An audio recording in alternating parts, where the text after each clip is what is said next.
हम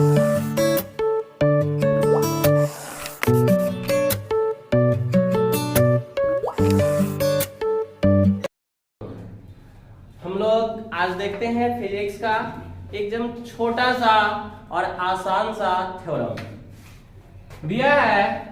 गोलीय दर्पण की फोकस दूरी और उसकी वक्रता त्रिज्या में संबंध स्थापित या यह क्वेश्चन कहेगा सिद्ध करे कि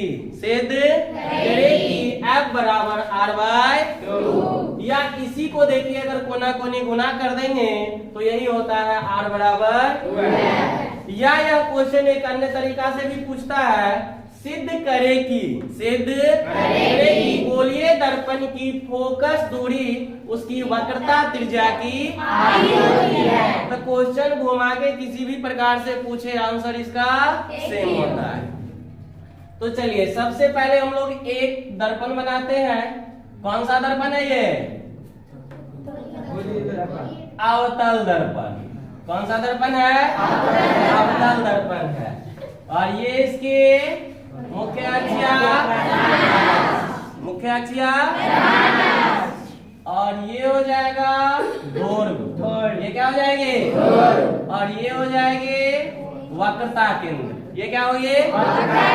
और ये हो जाएगी फोकस दूरी। ये क्या होगी? एक प्रकाश की किरण आपतित होती है गोलीय दर्पण पर। एक प्रकाश की किरण आपतित होती है गोलीय दर्पण पर। कौन से किरण है? A B. किरण क्या लिए है? A B. कहाँ पे आपतित होती है?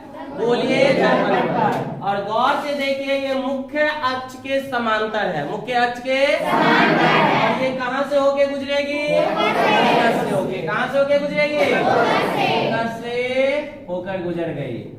और देखिए ये डाला गया इस पर क्या है? अभिलंब। ये सी भी इस पे डाला गया क्या है? अभिलंब है। और ये यहाँ से हम लोग जो है एक अभिलंब यहाँ भी डाल देते हैं, एक अभिलंब यहाँ भी डाल देते हैं। तो वैसे इस पे सिद्ध नहीं करेंगे, थोड़ा सा ये भास्ट होता है। ठीक है, तो आइए हम लोग देख लिए कि AB क्या है? आपतित प्रकाश की किरण जो गोलीय दर्पण से परावर्तन के बाद मुख्य फोकस F से होकर और C भी उस पर डाला गया क्या है? C भी डाला गया उस पे। इसी को हम लोग क्या करते हैं? मान लेते हैं। इसी को क्या करते हैं? देखिए द्वारक दे दीजिए M और N। लीजिए लिखेंगे माना कि M N अवतल दर्पण। कौन सा दर्पण लिए है? अवतल दर्पण का द्वारक है। अवतल दर्पण का द्वारक है जिसके मुख्य अक्ष के समांतर, मुख्य अक्ष के समांतर AB आपतित किरण है। आपतित किरण है जो दर्पण से परावर्तन के बाद फोकस F से होकर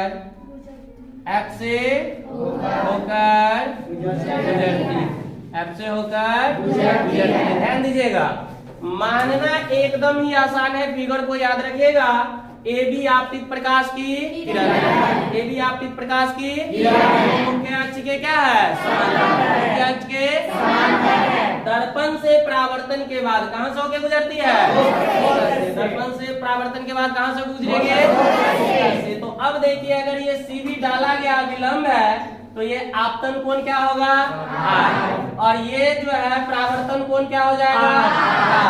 और ये ध्यान दीजिएगा ये कोण और ये दोनों अगर समांतर रेखा है तो ये एकांतर कोण होगा। तो ये भी कितना हो जाएगा? R हो जाएगा। तो लीजिए इसको भी लिख देते हैं। CB बिंदु B पर डाला गया क्या है? लंब है। डाला गया कोई दिक्कत? अब देखिए यहाँ पर लेंगे चित्र से, क्या लेंगे? चित्र ध्यान दीजिएगा, चित्र से ले रहे हैं कोण ABC, कोण ABC बराबर होगा कोण CBF।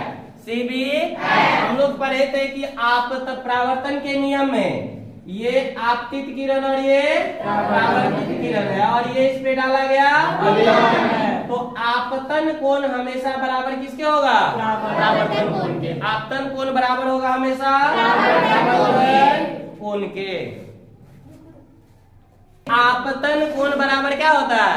परावर्तन कोण होता है। तो देखिए कोण ABC बराबर हो जाएगा कोण CBF, बराबर हो जाएगा कोण CBF। इसको मान लेंगे समीकरण, लेकिन ये हुआ क्या चीज से है? परावर्तन के नियम से। ब्रैकेट में लिख देंगे परावर्तन के नियम से। उसके बाद फिर देखिए AB जो है इसके मुख्य अक्ष के क्या है? समांतर है। तो कोण ABC बराबर होगा कोण BCF के। पुनः कोण ABC बराबर होगा कोण BCF के। इसको क्या मान लेंगे? और ब्रैकेट में लिख देंगे क्या है ये? एकांतर कोण है, एकांतर कोण है। अब समीकरण 1 और 2 से देखो कुछ बराबर है? नहीं है। क्या बराबर है? कोण ABC बराबर है कोण ABC। तो लिखेंगे समीकरण 1 एवं 2 से, 1 एवं 2 से तो क्या आ जाएगा? कोण CBF बराबर कोण BCF। समीकरण कितना मान लेंगे? अब देखिए आ जाते हैं, एक त्रिभुज बनता है फिगर में, देखिए BCF, BCF दिख रहा है जी, BCF एक त्रिभुज बनता है। तो देखिए इसीलिए त्रिभुज BCF में कोण CBF बराबर कोण BCF, ये कहां से आया है? समीकरण 3 से। कहां से ये आया? ये तो और ये पहले से ही पता है, याद कीजिए, कुछ 9th के पाप भी याद कर लीजिए कि वो जिसमें बताया जाता है कि यदि किसी त्रिभुज के दो कोण, यदि किसी त्रिभुज के दो कोण बराबर हो तो उसके सम्मुख भुजा भी क्या होंगे? और या किसी त्रिभुज के दो भुजा बराबर हो तो उसके सम्मुख कोण भी क्या होते हैं? बराबर होते हैं। तो लीजिए, चूंकि समान कोण के सम्मुख भुजा भी समान होते हैं, समान होते हैं। तो अब देखिए इस त्रिभुज में इसकी भुजा क्या? इस कोण के सामने की भुजा हो जाएगा BF, इसके सामने की भुजा क्या हो जाएगा? ये फिगर हम लोग स्केल लेकर के नहीं ना खींचे हैं, तो देखने में थोड़ा बड़ा छोटा लग सकता है, ये ध्यान रखिएगा। तो इसके सामने का जो है भुजा हो गया BF और इसके R के सामने का भुजा हो गया BF। तो अब देखिए CF बराबर हो जाएगा BF, CF बराबर क्या हो जाएगा? BF। और फिर देखिए क्या कहता है, चूंकि B P के काफी निकट है, काफी निकट बिंदु है, निकट बिंदु है। ये कर्व रेखा का ये भी है, तो हम ध्यान दीजिएगा। तो ये हो जाएगा BF बराबर PF, BF बराबर क्या हो जाएगा? PF। P के काफी क्या है? निकट है। तो BF बराबर क्या हो जाएगा? ध्यान दीजिएगा, BF ये दूरी और PF ये दूरी दोनों क्या होगी? समान होगी। तो यहाँ पर हम लोग देते हैं, देखिए, तो इसीलिए CF, अब BF को हटा करके हम क्या लिख सकते हैं? PF। इसको मान लेंगे समीकरण 4। समीकरण ज्यादा मानते हैं जो आपको लेने में आसान हो, वरना बिना समीकरण लिए हुए भी हम आगे इसको लिख सकते हैं। अब देखिए इसीलिए PC, अभी दूरी लिखे नहीं, अब लिखेंगे, ध्यान दीजिएगा, PC। तो लीजिए हम लोग लेते हैं PC बराबर हम लिख सकते हैं पी एफ जोड़ सी एफ, लिख सकते हैं या नहीं? पी एफ जोड़ सी एफ, तो लीजिए पी एफ जोड़ सी एफ। अब देखिए समीकरण 4 से, इसीलिए ज्यादा समीकरण माने हैं, समीकरण 4 से पीसी बराबर पी एफ जोड़ सी एफ के जगह भी क्या लिख सकते हैं? P F. या देखिए पीसी बराबर क्या आ गया? 2pf। अब याद कीजिए ध्रुव और फोकस के बीच की दूरी को फोकस दूरी, ध्रुव और फोकस के बीच की दूरी को ध्रुव और वक्रता केंद्र के बीच की दूरी को वक्रता केंद्र। मतलब ये यहाँ से देखिए यहाँ से यहाँ तक की दूरी ये क्या हो गया? r, और ये क्या होगा? माइनस r, क्योंकि ध्रुव के क्या है? बाईं। और फोकस से ध्रुव के बीच की दूरी क्या हो जाएगा? f, minus f।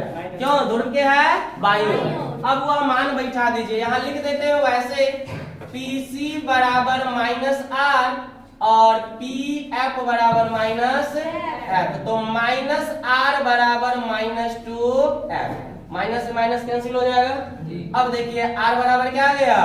2f, पहला एक सिद्ध हो गया, इसी को यहाँ करके लिख देंगे f बराबर r बाय 2। यही है हमारा गोलीय दर्पण की फोकस दूरी और वक्रता त्रिज्या में संबंध। ध्यान रखिएगा, एक बार सिर्फ इसको बढ़िया से आप अगर देख लेते हैं तो दोबारा देखने की जरूरत नहीं पड़ेगी।